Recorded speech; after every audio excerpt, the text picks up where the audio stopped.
E aí, gente, tudo bem? Mais um vídeo aí pra gente poder estar refletindo aí nesse período de quarentena, né? Esse período aí que a gente está isolado em casa. E hoje eu queria continuar falando aí sobre a ideia da graça, né? A gente falou que a graça ela nos motiva a sermos pessoas melhores, né?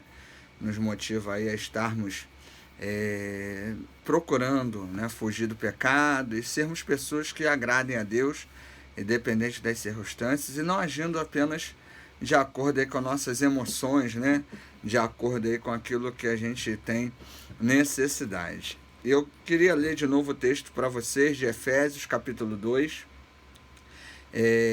Efésios 2, de 8 até o verso 10, que diz o seguinte: porque pela graça sois salvos, por meio da fé. E isto não vem de vós, é dom de Deus. Não vem das obras, para que ninguém se glorie. Porque somos feitura sua, criados em Cristo Jesus para as boas obras, as quais Deus preparou para que andássemos nelas. A gente já falou um pouco aí, né, sobre o texto de Efésios. Todo o texto do Novo Testamento, geralmente ele é escrito em períodos de muita confusão, né, muita briga. As pessoas estão... deixa eu mudar um pouquinho aqui da luz aqui. Acho que está atrapalhando aí a... Opa! Né, as pessoas estão aí sendo perseguidas, né? Sendo perseguidas tanto pelo Império Romano como pelos judeus, né? Existiam judeus que acreditavam que o cristianismo era uma heresia na época, né? Um movimento que estava surgindo, né? Que depois veio surgir como o cristianismo. E a carta aos Efésios é um relato sobre a necessidade da fé em Jesus Cristo, de ter Jesus como modelo principal, apesar das perseguições, apesar dos problemas e das dificuldades. Porque não é simples, né? A gente, em meio às nossas dificuldades e problemas, a gente quer resolver, né? Quer resolver nossos problemas, quer resolver nossas ansiedades. E às vezes o segmento de Jesus Cristo é complicado. E toda a carta aos Efésios, ela vai usar como modelo Jesus Cristo para todas as nossas relações, né? Para ser um bom pai, uma boa mãe, um bom filho, né? O texto fala até de senhor de escravo, né? Que era a relação comercial na época. Não há aí uma crítica, né, à questão da escravidão, isso aí é uma outra questão, mas há a questão do seguinte: seja você o que for e quem for, o modelo principal é Jesus Cristo, né? E nós vivemos numa época que precisamos de ter bons modelos, e homens não são bons modelos, né? Pessoas não são bons modelos, né? Porque nós somos pecadores, nós somos falhos, né? E aí Paulo não, né? O autor aos Efésios, porque não há muita certeza de quem é o autor da carta aos Efésios, né? Não temos aí plena certeza de quem é. Alguns dizem que é Paulo, outros dizem que não, né? Mas isso não interfere no conteúdo do texto, né? Mesmo lá no início tendo Paulo aparecendo aí, alguns vão duvidar, né, de que a autoria seja paulina, né? Realmente aí o texto poderia ter sido inspirado em Paulo, né, mas não escrito por ele. Mas isso não muda os fundamentos do texto e a mensagem do texto, que tenha Cristo como modelo. Cristo é o modelo central. E hoje a gente tem muito político, muito líder religioso, né, muita igreja, muita doutrina, muita gente se apresentando como modelo, como solução para muita coisa que nos acontece aí. E a gente sabe que o nosso modelo maior tem que ser Jesus Cristo, né? Ele é quem nós seguimos, é ele quem nós devemos sempre estar atentos, e é ele que vai nos ajudar a lidar aí com todas as crises que acontecem. Tá tendo probleminha aqui com a câmera aqui, que tá mexendo aqui, eu mexi na mesa e a mexeu aqui no texto aqui que eu tô lendo.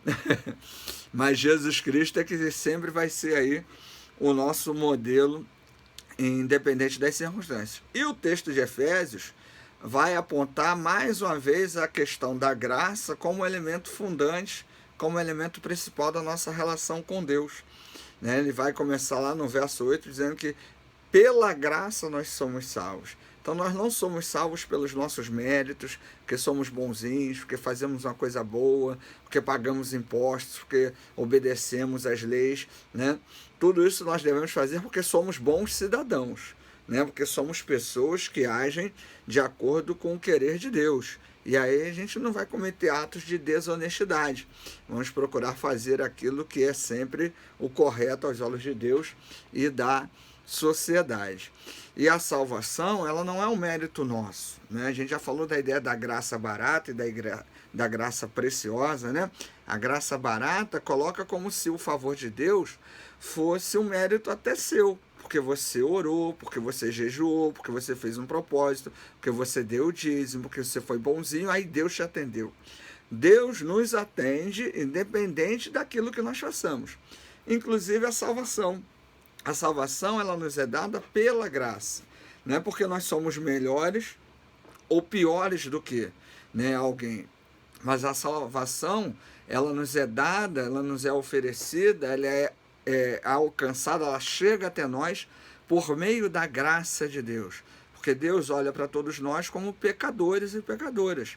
Não há diferença, né? Nem de pecadinho, nem de pecadão. Para Deus, todos nós somos iguais aí. Para Deus, todos nós somos importantes. E essa graça nos une. Essa graça nos coloca no mesmo nível. Nos nivela, né?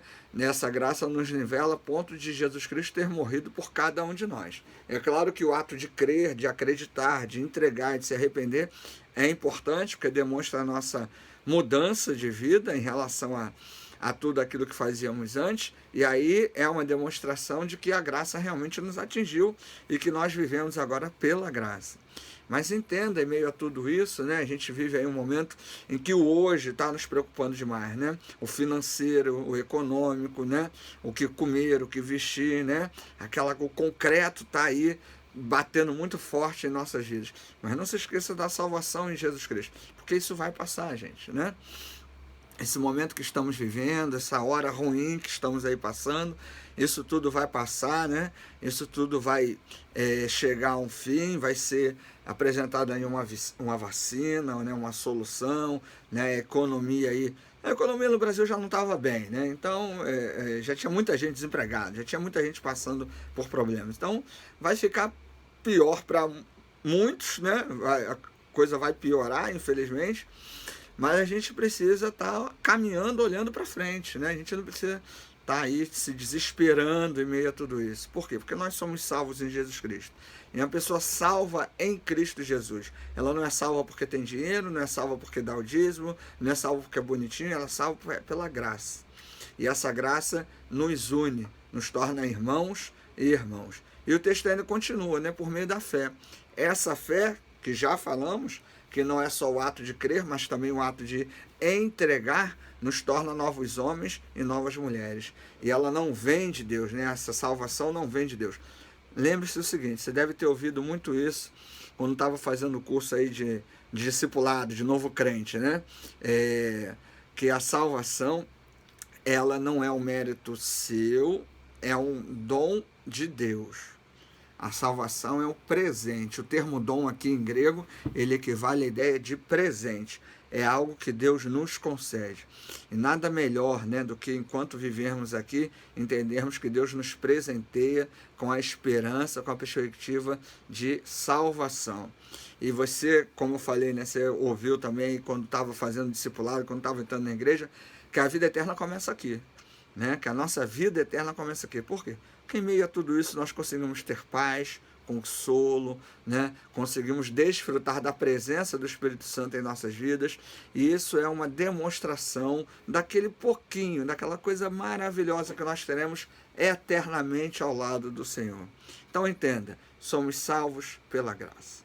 Você de repente está sofrendo aí, está angustiado, está angustiada. Entenda que a graça que nos atinge, a graça que nos escolheu, a graça que aceitamos, a graça que está em nossas vidas, ela nos ajuda a lidar com tudo isso. Então abrace o amor, né, de Deus, abra o seu coração para a graça de Deus e entenda que em meio a tudo isso, Deus quer continuar fazendo de sua vida uma vida melhor. Né? E a nossa vida não é uma vida melhor porque temos mais dinheiro, porque temos saúde, porque estamos imunes aos problemas. De maneira nenhuma.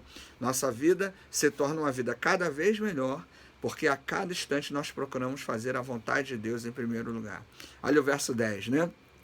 Que somos feitura sua, criados em Cristo Jesus, para as boas obras, as quais Deus preparou para que andássemos nela. Esse é o período para que continuemos a andar em boas obras. Você tem feito boas obras aí na sua família, na sua casa, tem sido compreensivo, compreensiva, tem perdoado, tem amado aqueles que estão ao seu redor?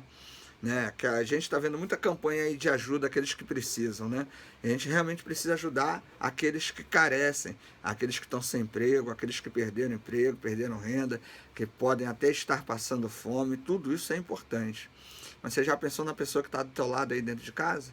Pessoa que você está convivendo aí, né? Nesse mais de um mês aí direto com essa pessoa, como é que você tem tratado teu esposo, a tua esposa, como é que você tem tratado os teus parentes, o teu pai, tua mãe, tua avó, teu filho, tua tia, né? Lembre-se que nós fomos atingidos pela graça, isso é um dom de Deus, é um presente do Senhor Jesus Cristo para com cada um de nós. Nós, mediante disso, nos tornamos pessoas melhores para que possamos andar em boas obras. E esse é o momento que precisamos fazer boas obras, principalmente para com os nossos familiares, principalmente para com aqueles que estão aí ao nosso lado, dentro da nossa casa. Então pense nisso. Né? Não adianta apenas nos alegrarmos, louvarmos e exaltarmos a Deus, porque temos salvação, porque viveremos eternamente. Nós precisamos lembrar que a vida eterna começa aqui. Então seja uma boa pessoa a partir daqui. Né? Entenda que a graça de Deus já está conosco, já tem nos atingido, e essa graça nos molda, nos modifica a cada instante para que possamos andar em boas obras. Repetindo o verso 9 para a gente terminar, ele vai dizer, não vem de vós, não vem das obras, mas para que ninguém se glorie. Devemos fazer boas obras, sim. Somos chamados para fazer boas obras, sim. Somos tirados do pecado para fazer boas obras, sim. Mas isso não é para que a gente se glorie. Precisamos sempre estar com humildade diante de Deus e diante do próximo. Quem entende, vive e foi alcançado pela graça de Deus, foge do pecado, vive uma vida diferente e não se gloria, porque sabe que isso não vem dele, não vem dela. Isso não vem da nossa fé, porque eu tenho mais fé do que os outros, não. Isso vem de Deus. Tudo o que temos e o que somos vem de Deus. É dom gratuito de Deus. Valeu, gente? Então que possamos aí mais uma vez pensar nessa graça salvadora, essa graça que tem nos atingido, essa graça que tem nos ajudado, nos motivado a seguir em frente e tem nos separado para que possamos realizar boas obras. Você tem feito boas obras com a sua família? Pense nisso. Valeu, gente.